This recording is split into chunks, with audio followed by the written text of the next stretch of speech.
Olá, vamos então à terceira parte do meu comentário sobre a grande obra de Dostoiévski, Os Irmãos Karamazov, que eu li aqui na edição da editora 34, com tradução direta do russo de Paulo Bezerra.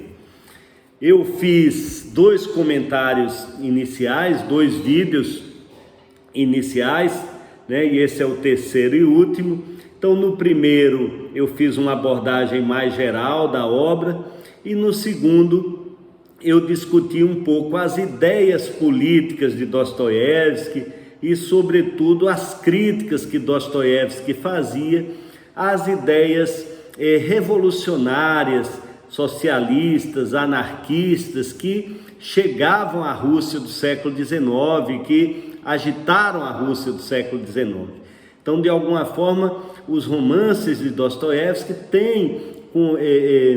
comportam esse diálogo de Dostoiévski com essa realidade desses grupos revolucionários, às vezes terroristas, que passaram a atuar na Rússia do século XIX, portanto, a Rússia pré-revolucionária.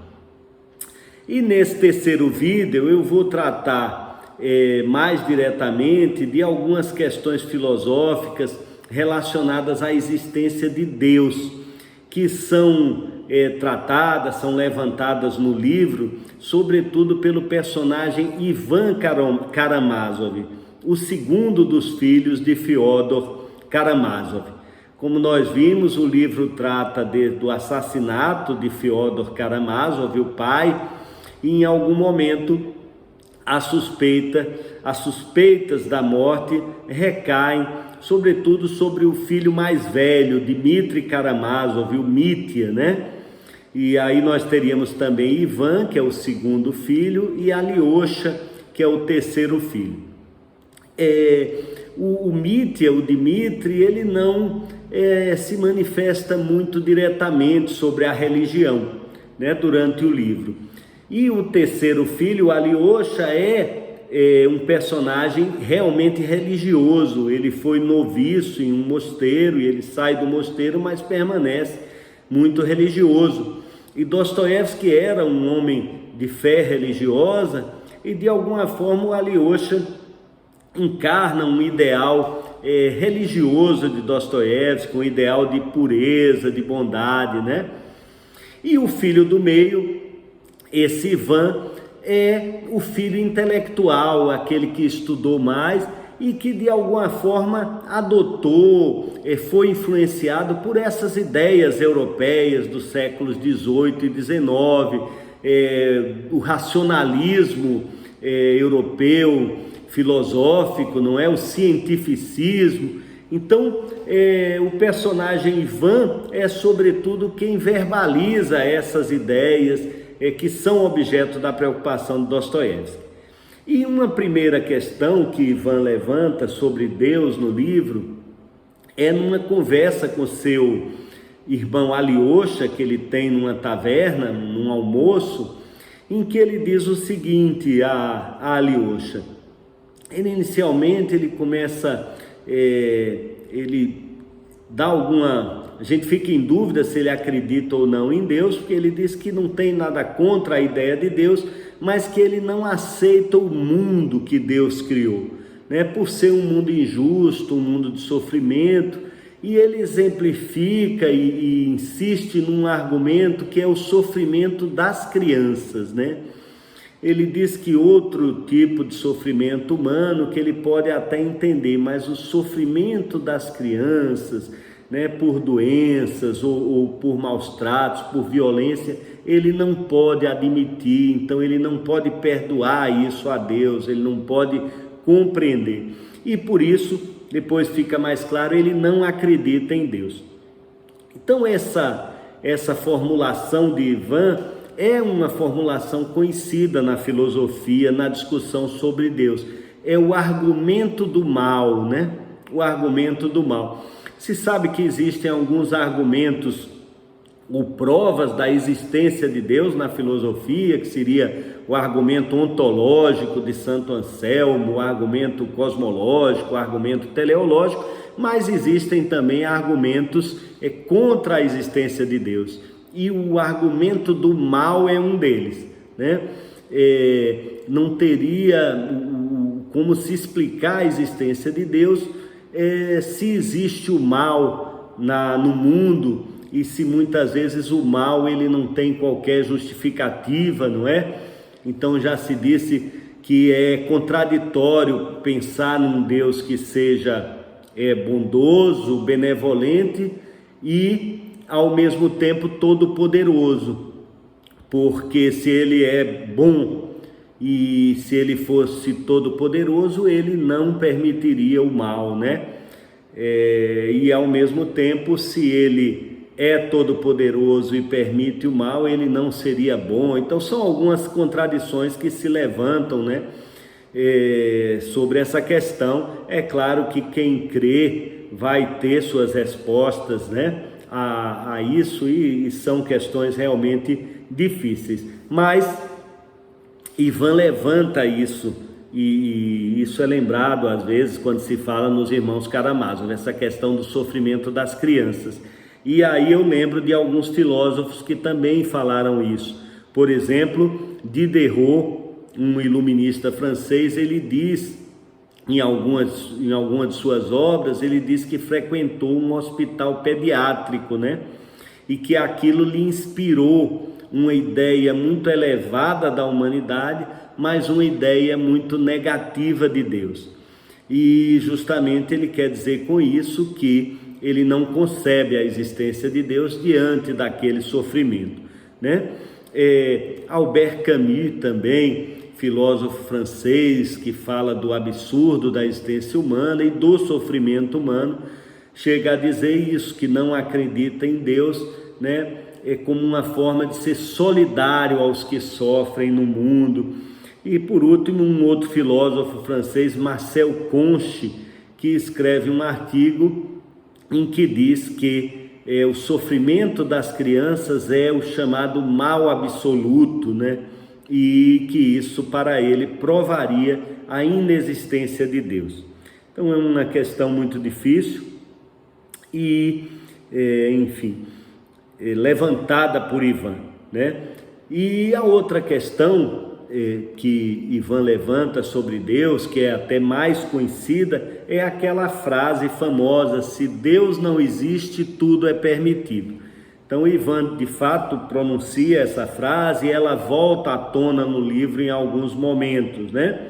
Se Deus não existe, tudo é permitido. Então o que ele quer dizer com isso é que se Deus não existe, não é possível uma moralidade humana, uma ética humana, né? A ética, a moralidade ficariam sem fundamento. Então ele vê unicamente a existência de Deus, a religião, como o único fundamento possível da moralidade. E na filosofia isso é de alguma forma contestado, não é? Na filosofia moral, justamente o esforço é de construir um fundamento para a moral, para a ética, que não dependa da religião, que não dependa justamente da existência de Deus. Então nós podemos pensar em Aristóteles, na sua Ética Nicômaco. Não me parece que há ali, né, na ética das virtudes, uma dependência da existência de Deus. E assim, outras correntes da filosofia moral, o naturalismo ético, que busca o fundamento da ética na natureza humana. O próprio justnaturalismo, que é uma corrente da filosofia do direito, ele tem uma vertente teológica, mas ele tem também uma vertente naturalista, uma vertente racional, que procura descobrir os direitos naturais do homem, que não deixa de ser uma questão moral também, intrínsecos ao homem e também independentes da questão religiosa.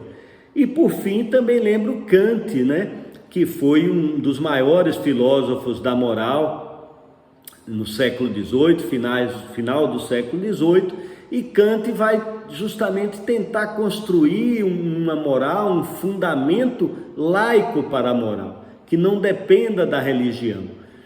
Então, justamente é a razão humana, é a racionalidade humana que vai nos levar à ideia de moralidade, à ideia do imperativo categórico das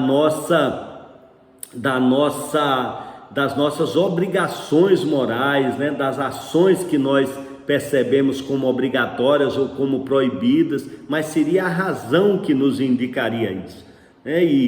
E Kant tem uma frase em que ele diz: duas coisas não cessam de me admirar, né? O céu estrelado sobre mim e a lei moral em mim. Então ele não faz essa lei moral depender da existência de Deus. Então, na filosofia e na filosofia moral, realmente há uma discordância quanto a essa assertiva do personagem de Dostoiévski, Ivan Karamazov. E por outro lado, realmente, nós podemos pensar que a religião ou a crença em Deus não é uma garantia de moralidade, de um comportamento bom. Não é uma garantia. Eu penso que as pessoas, elas podem crer em Deus. As pessoas que creem, elas podem ser boas ou más, praticarem boas ou más ações, e as pessoas que não creem também podem ser boas e más.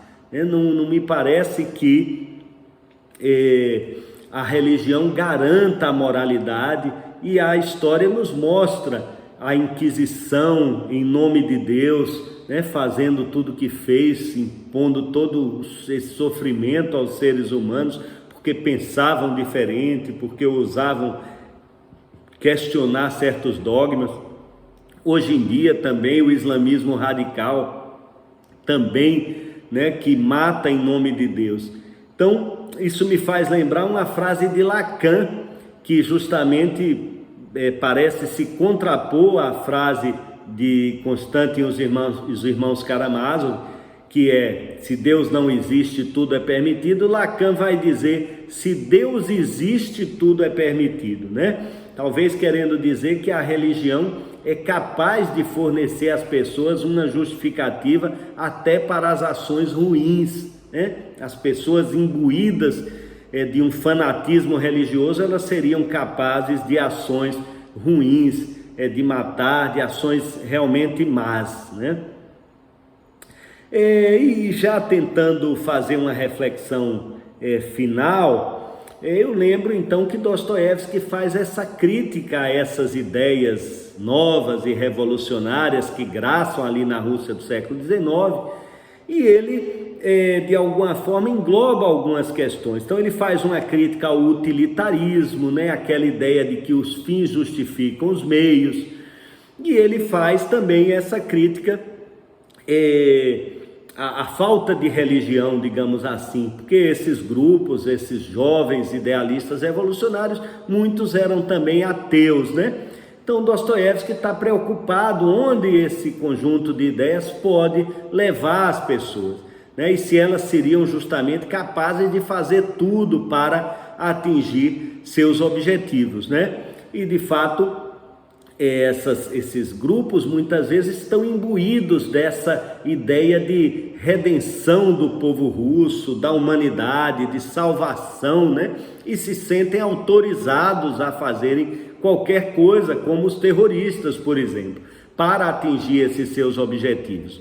Então eu não concordaria com a parte da religião, de atribuir isso à falta de religião, mas eu entendo esse temor de Dostoiévski, né, quanto a essas ideias racionalistas ou influenciadas pelo utilitarismo, né, justamente nesse sentido de que elas podem levar, né, a uma crença numa verdade política, histórica, e então, de alguma forma, autorizar as pessoas a fazer qualquer coisa na busca desses objetivos.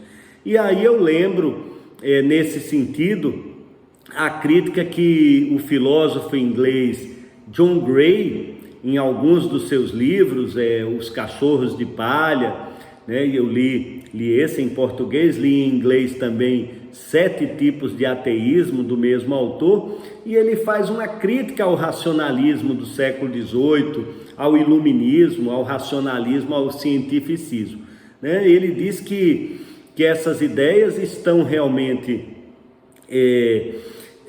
comprometidas com uma crença na razão humana, que a razão humana seria capaz não só de descobrir as leis da natureza, mas também as leis da sociedade, do desenvolvimento histórico, não é?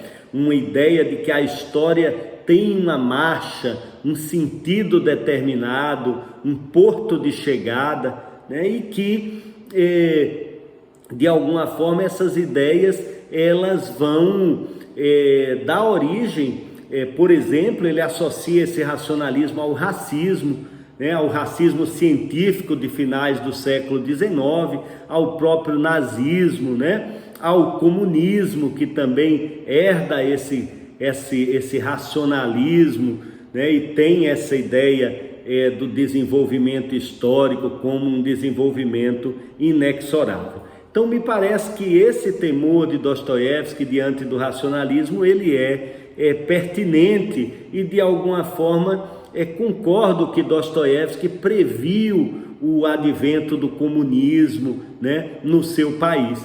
Ele de alguma forma percebeu algumas ideias que se mostravam perigosas do ponto de vista filosófico e que de fato em alguma medida inspiravam esses revolucionários, né? Então seria aquela não mais, como eu disse, eu discordei da parte religiosa, então não é se Deus não existe, tudo é permitido, mas se existe uma verdade histórica, uma redenção, uma missão, né, de salvar a humanidade, pode ser que essas pessoas se autorizem a fazer o que quiserem, né? A pensar que tudo é permitido para alcançar esses objetivos. Então é isso, eu fiz esse comentário dos irmãos Karamazov, não fiz um comentário propriamente literário, até porque não quis dar spoiler sobre a história, que é muito envolvente, até pela trama, né? Mais até que por essas questões filosóficas, mas eu quis justamente pontuar, sistematizar um pouco essas questões filosóficas que são também bastante presentes no livro, nessa grande obra de Dostoiévski, Os Irmãos Karamazov.